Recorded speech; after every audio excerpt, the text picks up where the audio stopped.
America और Iran के बीच तनाव कम होने का नाम नहीं ले रहा है।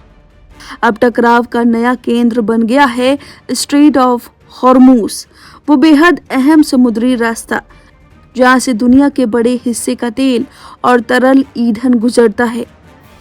एक तरफ अमेरिका के राष्ट्रपति डोनाल्ड ट्रंप इस रणनीतिक जलमार्ग को लेकर बड़ा दावा कर रहे हैं, तो दूसरी तरफ ईरान साफ कह रहा है कि हॉर्मूज स्ट्रेट अभी बंद है और इसे खोलने का फैसला अमेरिका के रुख पर निर्भर करेगा। डोनाल्ड ट्रंप ने रविवार को एक बार फिर अपने social media platform truth social पर एक तस्वीर शेयर की। इस तस्वीर में रणनीतिक रूप से बेहद अहम स्ट्रेट ऑफ हॉर्मूज को न्यू यूएस टेरिटरी यानी नया अमेरिका क्षेत्र बताया गया। ट्रंप इससे पहले 18 अगस्त को यही तस्वीर शेयर कर चुके हैं, यानी ट्रंप लगातार हॉर्मूज स्ट्रेट को लेकर अपना दावा दोहरा रहे हैं। ट्रंप ने इससे पहले 14 अगस्त को लॉन्ग आइलैंड में एक पुलिस एकेडमी में संबोधन के दौरान भी हॉर्मूज को लेकर बड़ा बयान दिया था। उन्होंने कहा था वह बहुत जल्द इस अहम जलमार्ग को अमेरिका का क्षेत्र घोषित करने वाले हैं। हॉर्मूज स्ट्रेट की अहमियत समझिए, यह दुनिया का सबसे महत्वपूर्ण समुद्री मार्गों में शामिल है।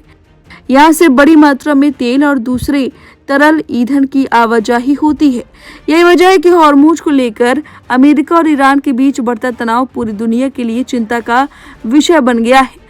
लेकिन अमेरिका के इस दावे को ईरान ने सिरे से खारिज कर दिया। ईरान की सर्वोच्च राष्ट्रीय सुरक्षा परिषद के सचिव मोहसिन रज़ाई ने साफ कहा कि हॉर्मूज स्ट्रेट बंद है और फिलहाल इसे नहीं खोला जाएगा। रज़ाई के मुताबिक अगर अमेरिका अपना रवैया बदलता है और अपनी प्रतिबद्धताओं को पूरा करता है तो स्थिति बदल सकती है, लेकिन ईरान का कहना है कि इस बार सिर्फ बातचीत काफी नहीं होगी। अमेरिका को अपने रुख में बदलाव दिखाना होगा और अपने वादों को पूरा करना होगा। हालांकि ईरान के बंद रखने के ऐलान के बावजूद हॉर्मूज स्ट्रेट से जहाजों की आवाजाही पूरी तरह रुकी नहीं है। ब्रिटेन की समुद्री व्यापार निगरानी से जुड़े आंकड़ों के मुताबिक पिछले सप्ताह करीब 200 जहाज हॉर्मूज से गुजरे। इससे पिछले हफ्ते करीब 150 जहाज, उसे 2 हफ्ते पहले 40 जहाज इस जलमार्ग से गुजरे। यानी तनाव और बंद रखने के ऐलान के बीच भी समुद्री आवाजाही में बढ़ोतरी देखी गई है। अब इस पूरे मामले में ओमान का रास्ता भी बेहद अहम हो गया है। समुद्री खुफिया कंपनी केपलर के मुताबिक पिछले 2 हफ्तों में हॉर्मूज से गुजरने वाले 80% से ज्यादा तरल माल या तो अमेरिका समर्थित और अंतर्राष्ट्रीय समुद्री संगठन द्वारा अधिकृत ओमान के मार्ग से गुजरा या फिर ऐसे रास्ते से जिसकी जानकारी स्पष्ट नहीं है। मोहसिन रज़ाई ने यह भी बताया कि ईरान और ओमान के बीच हॉर्मूज स्ट्रेट से होकर एक मध्य मार्ग बनाने को लेकर सहमति बनी है। हालांकि इसको लेकर अभी संयुक्त बयान जारी नहीं किया गया है। यानी एक तरफ अमेरिका जो स्ट्रेट ऑफ हॉर्मूज को लेकर अपना दावा लगातार दोहरा रहा है, दूसरी तरफ ईरान है जो कह रहा है कि अमेरिका अपना रवैया बदले बिना इस रास्ते को खोलने की उम्मीद न करे। और बीच में है दुनिया का एक बेहद अहम समुद्री रास्ता जिससे हर दिन तेल और दूसरे ईंधन की बड़ी मात्रा गुजरती है। अगर अमेरिका और ईरान के बीच तनाव बढ़ा तो इसका असर सिर्फ दोनों देशों के रिश्तों पर नहीं पड़ेगा, दुनिया के तेल और ऊर्जा व्यापार पर भी इसका सीधा असर पड़ सकता है।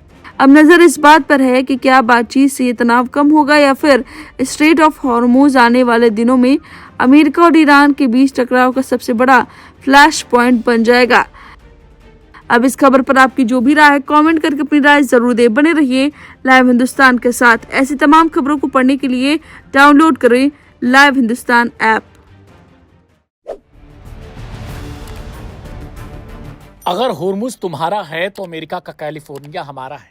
तुम जिस भाषा में समझोगे उसी भाषा में समझाएंगे, यह कहना है ईरान का। अमेरिका और ईरान के बीच युद्ध के मैदान से शुरू हुआ यह महासमर अब नक्शों और सोशल मीडिया की जंग में तब्दील हो गया। यूएस राष्ट्रपति डोनाल्ड ट्रंप ने ट्रुथ सोशल पर एक नक्शा शेयर करते हुए दुनिया के सबसे बड़े तेल मार्ग स्ट्रेट ऑफ हॉर्मूज को अमेरिका का नया इलाका बता दिया, जिसके जवाब में ईरान ने सीधे अमेरिका के दिल यानी कैलिफोर्निया पर अपना दावा ठोककर वाशिंगटन को सन्न कर दिया। विश्व व्यापार की जीवन रेखा माने जाने वाले स्ट्रेट ऑफ हॉर्मूज पर अमेरिका ने अपना मालिकाना हक जताने की कोशिश की है। राष्ट्रपति डोनाल्ड ट्रंप ने अपने ट्रुथ सोशल अकाउंट पर एक नक्शा पोस्ट किया था जिसमें होर्मुज के जल डमरूमध्य को लाल घेरे में घिर कर लिखा था न्यू यूएस टेरिटरी। हद तो तब हो गई जब व्हाइट हाउस ने भी आधिकारिक रूप से ट्रंप के इस दावे को अपने एक्स हैंडल पर रिपोस्ट कर दिया। ट्रंप के इस बयान ने यह साफ कर दिया कि वाशिंगटन इस युद्ध के बहाने दुनिया के सबसे महत्वपूर्ण ऊर्जा गलियारे पर अपना स्थायी कब्जा जमाने की चाहत रखता है। ट्रंप के इस बचकाने और आक्रामक दावे पर तेहरान ने भी उसी अंदाज में जवाब दे दिया। हैदराबाद स्थित ईरानी महावाणिज्य दूतावास के आधिकारिक एक्स अकाउंट से अमेरिका का एक नक्शा जारी किया गया,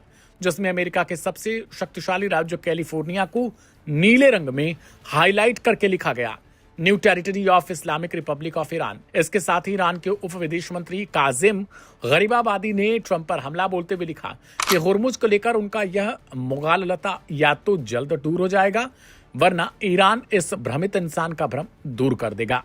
दिलचस्प बात यह है कि लॉस एंजिल्स और कैलिफोर्निया में ईरान से बाहर रहने वाली सबसे बड़ी ईरानी आबादी बसती है। जून के महीने में युद्ध रोकने के लिए हुए समझौतों के बावजूद होर्मुज में जहाजों की आवाजाही को लेकर अमेरिका, ईरान और ओमान के बीच जारी बातचीत पूरी तरीके से बेनतीजा रही है। ईरान ने साफ कह दिया है कि जब तक अमेरिका अपनी समुद्री ब्लॉकेड नहीं हटाता, तब तक वह होर्मुज के रास्ते पर अपना पूरा नियंत्रण रखेगा।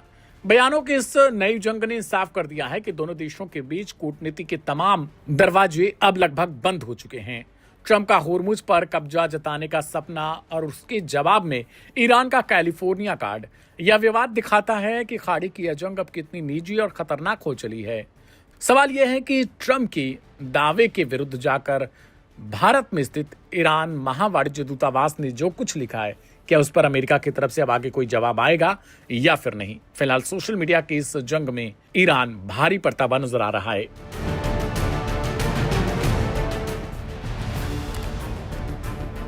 इसराइल की एक स्ट्राइक अब उसके लिए सबसे बड़ी भूल साबित होने लगी है।